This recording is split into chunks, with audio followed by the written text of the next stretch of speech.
ನಮಸ್ಕಾರ ಎಲ್ಲರಿಗೂ. ಕಥಾಲೋಕ ಕಥೆಗಳ ಸಂಗ್ರಹ. ನೀವು ನಮ್ಮ ಚಾನಲಿಗೆ ಹೊಸಬರಾಗಿದ್ದರೆ ಸಬ್ಸ್ಕ್ರೈಬ್ ಮಾಡಿ, ನಮ್ಮ ಕಥೆಗಳ ಪಯಣದಲ್ಲಿ ಪಾಲ್ಗೊಳ್ಳಿ. ಬನ್ನಿ ಇಂದಿನ ಕಥೆಯನ್ನು ಪ್ರಾರಂಭಿಸೋಣ.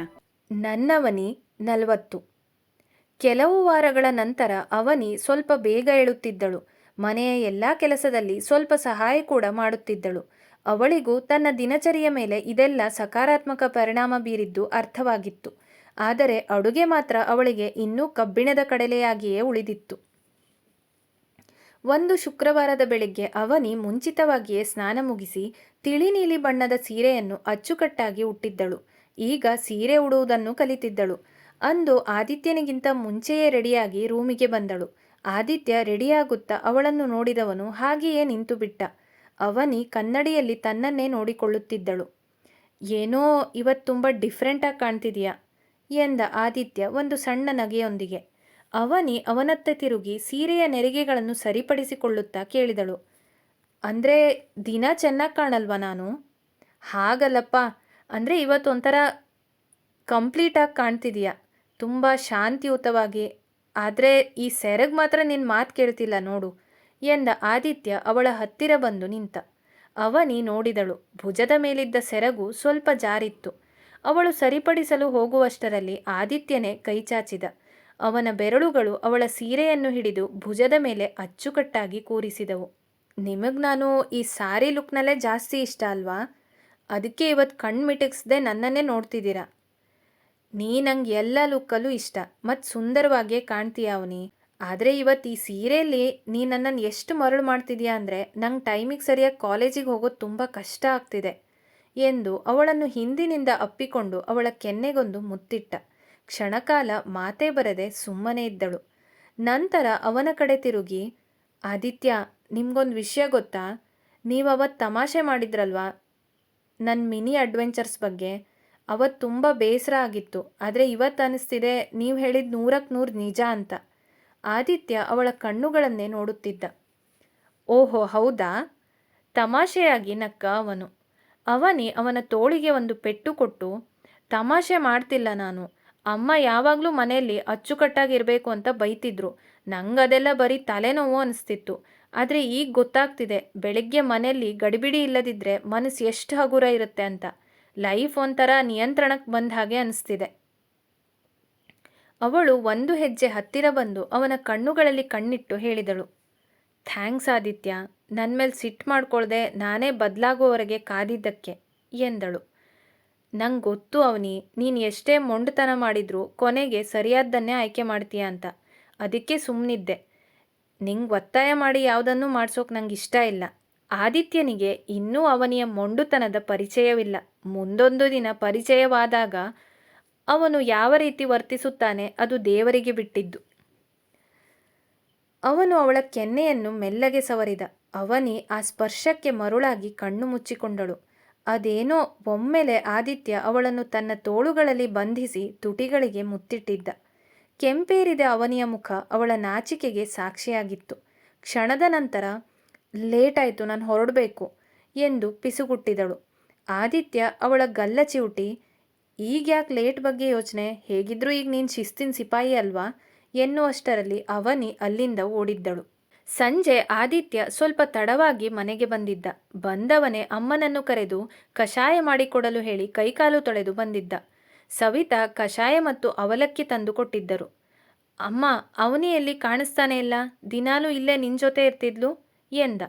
ಅವಳು ರೂಮಲ್ಲಿದ್ದಾಳೆ ಆದಿತ್ಯ, ಏನೋ ಗೊತ್ತಿಲ್ಲ, ಇವತ್ತು ಸ್ವಲ್ಪ ಬೇಗ ಬಂದಿದ್ದಾಳೆ. ಬಂದ ತಕ್ಷಣ ತಲೆನೋವು ಅಂತ ರೂಮ್ ಸೇರಿದವಳು ಇನ್ನೂ ಹೊರಗಡೆ ಬಂದಿಲ್ಲ. ನಾನು ಒಂದ್ಸಲ ಹೋಗಿದ್ದೆ, ರೂಮ್ ಬಾಗಿಲು ಹಾಕಿತ್ತು, ಮತ್ತೆ ಮಲಗಿರಬೇಕು ಅಂತ ನಾನು ತೊಂದರೆ ಕೊಡೋಕೆ ಹೋಗಿಲ್ಲ ಎಂದರು ಸವಿತಾ. ಸರಿ ಅಮ್ಮ, ನಾನು ನೋಡ್ತೀನಿ.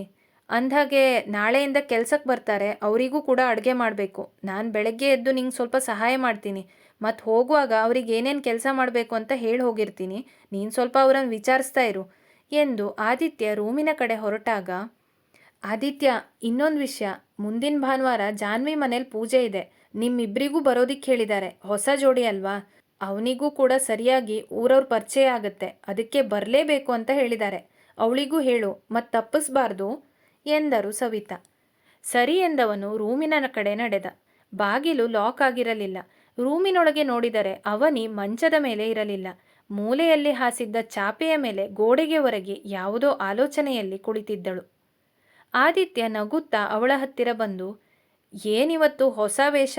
ನೆಲದ ಮೇಲೆ ಕ್ಯಾಂಪ್ ಹಾಕಿದೀಯಾ? ಬೇಗ ಬಂದಿದ್ದು ಇದಕ್ಕೇನಾ?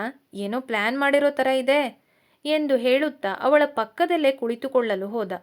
ಅವನಿ ಅವನನ್ನು ನೋಡಿ ತಕ್ಷಣ ಪಕ್ಕಕ್ಕೆ ಸರಿದು, ರೀ, ಸ್ವಲ್ಪ ದೂರ ಇರಿ, ಮುಟ್ಬೇಡಿ ನನ್ನನ್ನು ಎಂದಳು ಅತ್ಯಂತ ಸಹಜವಾಗಿ.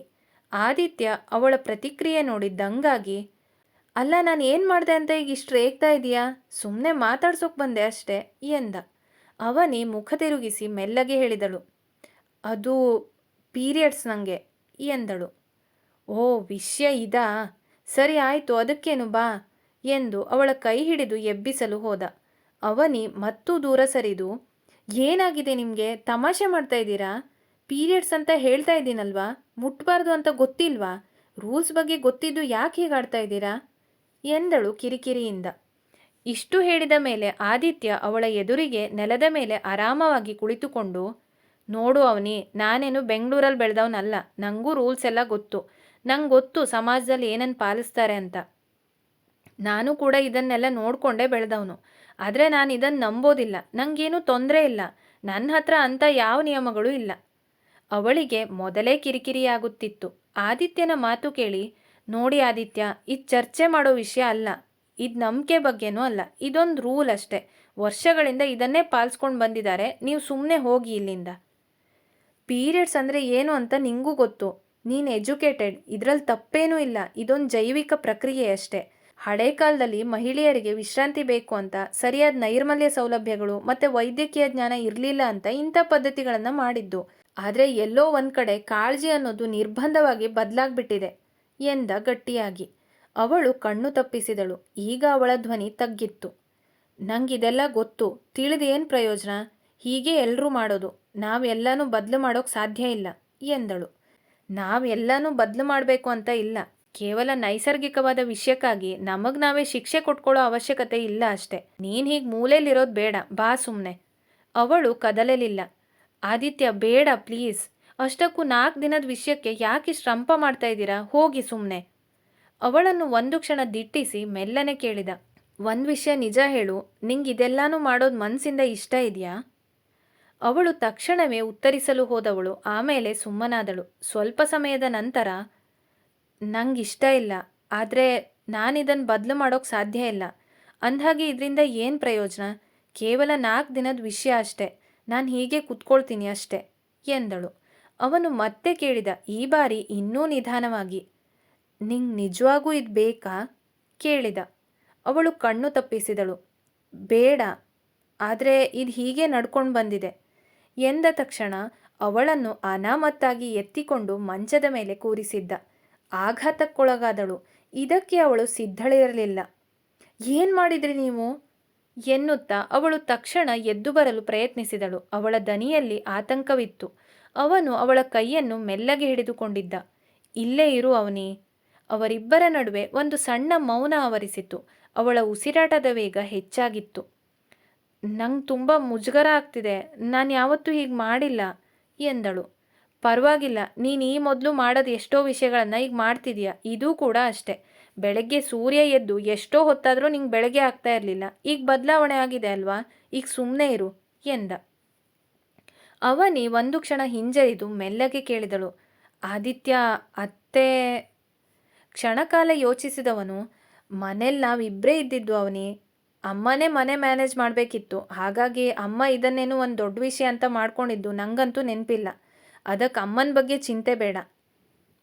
ಅವಳಿಗೆ ಅಷ್ಟೇನೂ ಸಮಾಧಾನವಾದಂತೆ ಕಾಣಲಿಲ್ಲ.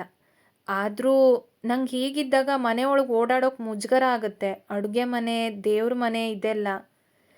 ಅವನಿ ಆಗಿನ ಕಾಲದಲ್ಲಿ ಸ್ವಚ್ಛತೆ ದೃಷ್ಟಿಯಿಂದ, ಅಂದರೆ ವಿಶ್ರಾಂತಿ, ಸ್ವಚ್ಛತೆ ಮತ್ತು ಸುರಕ್ಷತೆಗಾಗಿ ಈ ನಿಯಮ ಮಾಡಿದ್ರು. ಆದರೆ ಕಾಲಾಂತರದಲ್ಲಿ ಇದ್ರ ಜೊತೆಗೆ ಪಾಸಿಟಿವ್ ಮತ್ತು ನೆಗೆಟಿವ್ ಎನರ್ಜಿ ಬಗ್ಗೆನೂ ನಂಬಿಕೆಗಳು ಬಂತು. ಈಗ ಜನ ಇದ್ರ ಹಿಂದೆ ಯಾವುದೋ ವೈಜ್ಞಾನಿಕ ಕಾರಣ ಇದೆ ಅಂತಲೂ ಹೇಳ್ತಾರೆ. ಹಾಗಾಗಿ ಯಾರೂ ಇದನ್ನು ಪ್ರಶ್ನೆ ಮಾಡೋದಿಲ್ಲ. ಆದರೆ ನಿಜ ಹೇಳಬೇಕಂದ್ರೆ ಅಂಥ ಆಲೋಚನೆಗಳು ದೇವಸ್ಥಾನಗಳು ಮತ್ತು ಅಲ್ಲಿನ ಕಠಿಣ ಆಚರಣೆಗಳಿಗೆ ಮಾತ್ರ ಸೀಮಿತ ಆಗಿರಬೇಕು. ಒಂದು ಮನೆಯೊಳಗೆ ಇದನ್ನು ಯಾವುದೋ ತಪ್ಪು ಅಥವಾ ಅಶುದ್ಧ ಅಂತ ನೋಡೋ ಅಗತ್ಯ ಇಲ್ಲ ಅಂತ ನನ್ನ ನಂಬಿಕೆ ಎಂದ. ಅವಳು ಸುಮ್ಮನೆ ಕೇಳಿಸಿಕೊಳ್ಳುತ್ತಿದ್ದಳು. ಏಯ್ ಹಟ್ಮಾರಿ, ಏನು ತಲೆ ಅಲ್ಲಾಡಿಸ್ತಾ ಕೂತಿದ್ಯಾ? ನಾನಿಲ್ಲಿ ನಿಂಗೆ ಕತೆ ಹೇಳ್ತಾ ಇಲ್ಲ, ನಿಂಗೆ ಇದೆಲ್ಲ ಗೊತ್ತಿದೆ, ನಾನೇನು ಹೊಸ ವಿಷಯ ಹೇಳ್ತಾ ಇಲ್ಲ. ಅವಳು ನಿಟ್ಟುಸಿರು ಬಿಟ್ಟಳು. ತಿಳ್ಕೊಳ್ಳೋದು ಬೇರೆ, ಮಾಡೋದು ಬೇರೆ ಆದಿತ್ಯ. ಆದಿತ್ಯನಿಗೆ ಅವಳ ಪರಿಸ್ಥಿತಿ ಅರ್ಥವಾಗಿ, ಗೊತ್ತು, ಅದಕ್ಕೆ ನಾನಿನ್ನು ಒತ್ತಾಯ ಮಾಡಲ್ಲ. ನಿಂಗೆ ಮುಜುಗರ ಅನಿಸಿದ್ರೆ ಸದ್ಯಕ್ಕೆ ದೇವ್ರ ಮನೆ ಅಥವಾ ಅಡುಗೆ ಮನೆಗೆ ಹೋಗಬೇಡ, ಪರವಾಗಿಲ್ಲ. ಆದರೆ ಹೀಗೆ ನೆಲದ ಮೇಲೆ ಮಲಗೋದು ಇದು ನಿಜವಾಗೂ ಅಗತ್ಯ ಇಲ್ಲ ಅವನಿ. ಅವಳು ಉತ್ತರ ಕೊಡಲಿಲ್ಲ, ಕೇವಲ ಮುಖ ತಿರುಗಿಸಿಕೊಂಡಳು. ಮತ್ತೆ ಅಷ್ಟೊಂದು ತಲೆ ಕೆಡಿಸ್ಕೋಬೇಡ. ನೀನು ಈ ಬೆಡ್ಶೀಟ್, ನಿನ್ನ ಡ್ರೆಸ್ ಯಾವುದನ್ನು ಕೈಯಿಂದ ಒಗೆಯೋ ಅಗತ್ಯ ಇಲ್ಲ, ಓಕೆನಾ? ನಮ್ಮ ಮನೇಲಿ ವಾಷಿಂಗ್ ಮಷಿನ್ ಇದೆ. ಬೇಕಿದ್ರೆ 2 ಚಮಚ ಎಕ್ಸ್ಟ್ರಾ ಡಿಟರ್ಜೆಂಟ್ ಹಾಕು, ಇನ್ನೂ ಬೇಕಿದ್ರೆ 4 ಹಾಕು. ಎಲ್ಲನೂ ಸೂಪರ್ ಕ್ಲೀನ್ ಆಗುತ್ತೆ. ಅಷ್ಟಾದರೂ ನಿಂಗೆ ಸಮಾಧಾನ ಆಗದಿದ್ರೆ ಹೇಳು, ನಾನೇ ಮಾಡ್ತೀನಿ ಎಂದು ಅವಳ ಕೆನ್ನೆಗೊಂದು ಮೆಲ್ಲಗೆ ತಟ್ಟಿದ. ಅವಳು ಕೊನೆಗೂ ಅವನ ಕಡೆ ನೋಡಿದಳು. ಅರ್ಧ ಸಿಟ್ಟು, ಅರ್ಧ ನಗು ಅವಳ ಮುಖದಲ್ಲಿತ್ತು. ಈಗ ಬಾಯಿ ಮುಚ್ಚು ಅವನಿ. ಇನ್ನೂ ನಿಂಗೆ ವಿವರಣೆ ಕೊಡೋ ತಾಳ್ಮೆ ನನ್ನ ಹತ್ರ ಇಲ್ಲ. ನಾಳೆ ಕಾಲೇಜಲ್ಲಿ ಏನು ಹೇಳ್ಕೊಡ್ಬೇಕು ಅನ್ನೋದನ್ನು ನೋಡ್ಕೋಬೇಕು. ಆಮೇಲೆ ತೋಟದ ಕೆಲಸಕ್ಕೆ ನಾಳೆ ಜನ ಬರ್ತಿದ್ದಾರೆ. ಅವ್ರಿಗೆ ಬೇಕಾದ ವಸ್ತುಗಳನ್ನೆಲ್ಲ ರೆಡಿ ಮಾಡಬೇಕು. ಸುಮ್ಮನೆ ರೆಸ್ಟ್ ಮಾಡು ಎಂದು ನಗುತ್ತಾ ಹೇಳಿದವನು ಅಲ್ಲಿಂದ ಹೊರಗೆ ನಡೆದ. ಹೊರಡುವಾಗ ಮತ್ತೆ ತಿರುಗಿ ನೋಡಿ, ಅವನಿ, ಏನಾದರೂ ಬೇಕಾದರೆ ಹೇಳು, ಸ್ಟ್ರೆಸ್ ಮಾಡ್ಕೋಬೇಡ, ಇಲ್ಲೇ ಇದ್ದೀನಿ ನಾನು ಎಂದು ನಡೆದ. ಅವನಿ ವಿಶ್ರಾಂತಿ ಪಡೆಯುತ್ತಾ ಮೌನವಾಗಿ ಮಲಗಿದ್ದಳು. ಆ ಮುಜುಗರ ಇನ್ನೂ ಪೂರ್ತಿಯಾಗಿ ಮರೆಯಾಗಿರಲಿಲ್ಲ. ಆದರೆ ಅವನ ಕಾಳಜಿ ಅವಳ ಮನಸ್ಸಿನಲ್ಲಿ ಉಳಿಯಿತು. ಸ್ಮಿತಾ ಹಿಂದೆ ಕೇಳಿದ್ದ ಒಂದು ಪ್ರಶ್ನೆ ಅವಳ ಮನಸ್ಸಿನಲ್ಲಿ ಪ್ರತಿಧ್ವನಿಸಿತು. ಆದಿತ್ಯನ ಬಗ್ಗೆ ಅವಳ ಅಭಿಪ್ರಾಯವೇನು ಎಂದು. ಅವನು ಹಳ್ಳಿಯವನಾಗಿದ್ದರೂ ಅವನ ವಿಶಾಲ ಮನೋಭಾವ ಮತ್ತು ವ್ಯಕ್ತಿತ್ವದ ಬಗೆಗಿನ ಅವನ ತಿಳುವಳಿಕೆಯ ಬಗ್ಗೆ ಅವಳು ಎಷ್ಟು ಆತ್ಮವಿಶ್ವಾಸದಿಂದ ಹೇಳಿದ್ದಳು ಎಂಬುದು ನೆನಪಾಯಿತು. ಆ ಕ್ಷಣದಲ್ಲಿ ಅದು ಕೇವಲ ಒಂದು ಅಂದಾಜಿನಂತೆ ಇತ್ತು. ಈಗ ಇಲ್ಲಿ ಮಲಗಿರುವಾಗ ಅದು ಅವಳು ಅನುಭವಿಸಲು ಶುರು ಮಾಡಿರುವ ಸತ್ಯದಂತೆ ಅನಿಸಿತು ಅವಳಿಗೆ. ಮುಂದುವರಿಯುವುದು.